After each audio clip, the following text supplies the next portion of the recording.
দর্শক আসসালামু আলাইকুম। আমি সাকিব আপনাদের স্বাগত জানাচ্ছি।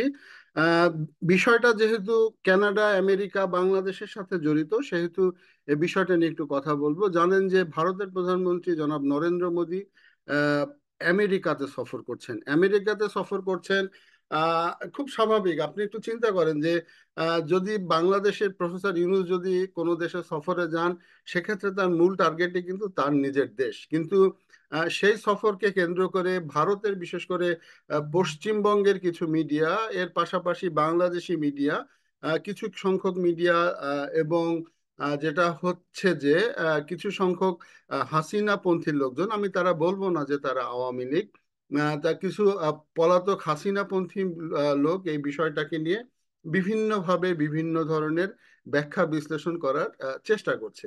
তো এই জায়গাতে আমি আজকে একটু কিছুটা কথা বলবো। জানি আমার চ্যানেলে আমরা পলিটিক্যাল বিষয় নিয়ে ওইভাবে কথা বলি না, কিন্তু তারপরেও যেহেতু বিষয়টি নিয়ে এই দেশগুলির ইনভলভমেন্ট রয়েছে, সেহেতু একটু কথা বলি। এবং আজকে আমি কিছু স্ট্যাটাস আপনাদের একটু পড়ে দেখাবো বা পড়ে শোনাবো।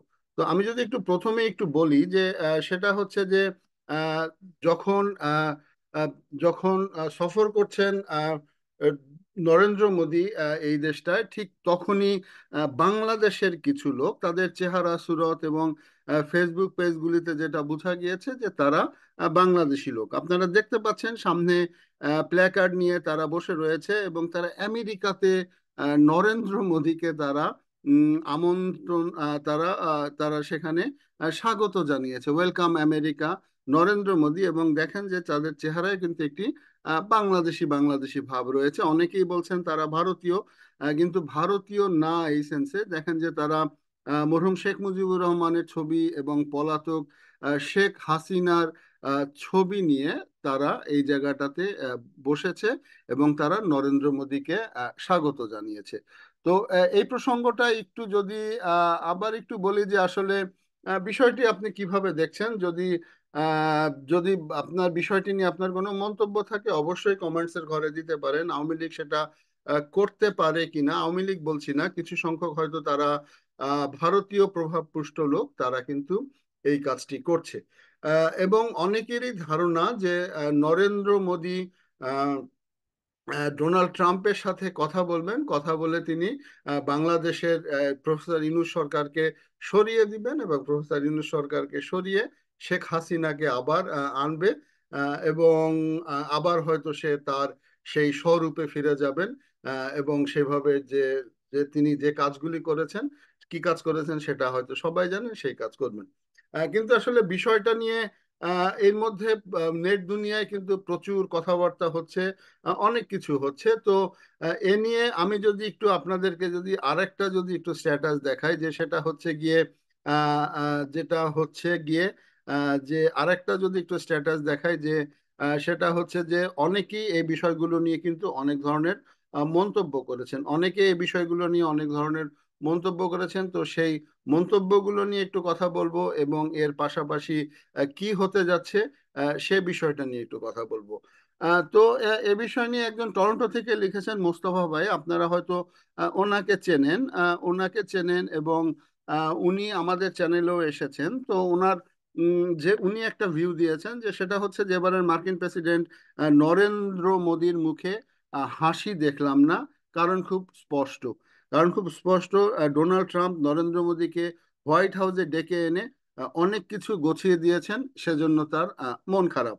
তো তিনি একটি গানের কথা বলেছেন, সেই গানের জায়গাটায় আর আমরা না গেলাম, অর্থাৎ একটু তিনি রসিকতা করেছেন। তারপরে প্রধানমন্ত্রী নরেন্দ্র মোদীর অবস্থাও, ভারতের প্রধানমন্ত্রী নরেন্দ্র মোদীর অবস্থাও সেরকম, ধৈর্য দিয়া ভৈরা দিছে। অর্থাৎ মোস্তফা ভাই যেটা বলছে, যে তিনি নরেন্দ্র মোদী আসলে শেখ হাসিনাকে, নরেন্দ্র মোদীকে ডোনাল্ড ট্রাম্প ধৈর্য দিয়ে ভৈরা দিছে। ডোনাল্ড ট্রাম্প ভারতকে যুক্তরাষ্ট্রের সাথে বাণিজ্য ঘাটতি কমাতে বলেছেন। ভারতের সাথে যুক্তরাষ্ট্রের বাণিজ্য ঘাটতি $100 বিলিয়ন উপরে।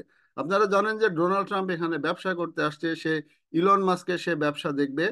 সে প্রফেসর ইউনূসকে সে করার কোনো ধরনের কোনো কিছুতে নিয়ে আসেনি। এবং ভারত যুক্তরাষ্ট্রে প্রতি বছর $165 বিলিয়ন পণ্য রফতানি করে, আর যুক্তরাষ্ট্র ভারতে রফতানি করে সে তুলনায় 50 বিলিয়নেরও অনেক কম। অর্থাৎ যুক্তরাষ্ট্রের সে যে বাণিজ্য ঘাটতি, সেই বাণিজ্য ঘাটতির কথাটি জনাব মোস্তফা আকন তার ফেসবুক পেজে বলেছেন, এবং সেজন্য ডোনাল্ড ট্রাম্প নরেন্দ্র মোদীকে বলেছেন ভারত যেন আমেরিকার বানানো যুদ্ধাস্ত্র, যুদ্ধ বিমান, জ্বালানি শক্তি ইত্যাদি কিনে বাণিজ্য ঘাটতি কমায়। আপনারা জানেন যে ভারতের একটি গত ইউক্রেন ইস্যুতে ভারত দুই নৌকায় পা দিয়েছিল, কখনো তারা রাশিয়ার সাথে ছিল, এমনকি রাশিয়ার সাথে তেল এনে শোনা যায় যে আমেরিকাতেও বিক্রি করেছিল। এই ধরনের কাজ কিন্তু তিনি একটি করেছে, এবার আর সে জিনিসটি কিন্তু হবে না। সে জিনিসটি আর হবে না।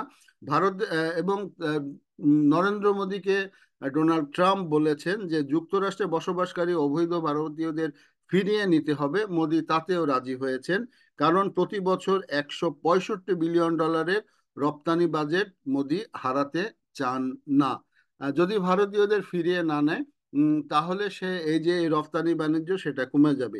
অন্যদিকে যুক্তরাষ্ট্রে বসবাস করা অবৈধ ভারতীয়দের হাতে হাতকড়া পরিয়ে মার্কিন সামরিক বিমানে করে ভারতে পাঠাচ্ছে আমেরিকা, তাতে ভারতীয় বিরোধী দল খুব ক্ষেপেছে।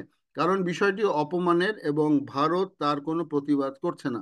অথচ যুক্তরাষ্ট্র অবৈধ কলম্বিয়ানদের সাথে এরকম করতে গেলে কলম্বিয়ান সরকার যুক্তরাষ্ট্রের প্লেনকে সেখানে নামতে দেয়নি, ভারতের বিরুদ্ধে নামতে দেয়নি। এবং তিনি এইভাবে তিনি বিভিন্ন দিকগুলো নিয়ে আলোচনা করেছেন, এবং তিনি তিনি শেষ পর্যায়ে বলেছেন আর মনে মনে ভাবছেন ডোনাল্ড ট্রাম্প মোদিকে বলে শেখ হাসিনাকে আবারও বাংলাদেশের ক্ষমতায় ফিরিয়ে দেবে বলে মনে হচ্ছে। সে আশার গুলে বালি, কারণ বর্তমান মার্কিন নীতি ও আঞ্চলিক রাজনীতিতে সেরকম মনে হচ্ছে না। মোদি ট্রাম্পকে ও আপন ঘর সামলাতে উম, মোদি আম, মোদি ট্রাম্পকেও আপন ঘর সামলাতে বেশি বে- এ, এ, ব্যতিব্যস্ত, এবং এই মুহূর্তে বাংলাদেশ নয়, আসলে বাইডেনই ভালো ছিল। অর্থাৎ মোদির এই যে এই একটি তারাও আশা নিয়ে গিয়েছিল, কারণ আপনারা জানেন যে ভারতের সাথে বাংলাদেশের কিন্তু একটি বড় ধরনের বাণিজ্য ঘাটতি দীর্ঘদিন ছিল, এবং ভারত ইতিমধ্যে প্রফেসর ইউনূস সরকারের আসার ফলে কিন্তু সেই ভারতের বাণিজ্য বাজারটা কিন্তু হারিয়েছে। তো এই হচ্ছে অবস্থা, যে সেটা হচ্ছে যে মোদির এই সফর নিয়ে বাংলাদেশের প্রফেসর ইউনূসের সরকারের পরিবর্তন হওয়ার কোনোই সম্ভাবনা থাকে না, এবং বিষয়টা আসলে একেবারে অমূলক। কারণ মোদি, ইলন মাস্ক এরা হচ্ছে গিয়ে বড় ধরনের একজন ব্যবসায়ী, এবং এই ব্যবসায়ী কিন্তু মোদি যতই রিকোয়েস্ট করুক বা যাই যা করুক না কেন সেটা কিন্তু তারা শুনবে না। এবার আসলে আমি একটু জিনিস দেখাই, যে সেটা হচ্ছে যে এ নিয়ে কিন্তু ভারতীয় লোকজন, বিশেষ করে বাংলা ভাষাভাষী ভারতীয়রা কিন্তু আহ, একটি বড় ধরনের রিয়াকশন দিচ্ছে। তো আমরা যদি একজন ভারতীয় যদি মানুষের একটি স্ট্যাটাস পড়ি তাহলে আপনারা বুঝতে পারবেন এক কথার সূত্রে কত কি মনে।